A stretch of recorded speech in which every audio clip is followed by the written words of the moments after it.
आमे आपण कहितलु खंडी अस्वस्थ काठ आपण आनिबे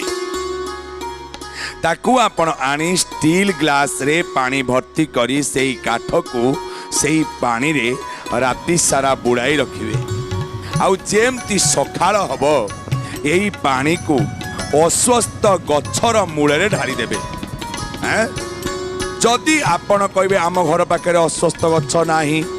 तेबे आपण गोटे अस्वस्थ चारा आपण किणिक आणतु कुंड्रे लगांतु से कुंड्रे से पानी के ढाली दियंतु। ये आपण करंतु गोटे छोट उपाय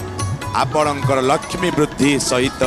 आपणक घरे जे माने मुक होइचंती भगवानकर करुणारू महालक्ष्मी करुणारू से मुक वाचाल हब मुकम करोति वाचालम पंगुमलंघ यते गिरिम यत्कृपा तमहंग वंदे परमानंद माधव। अर्थात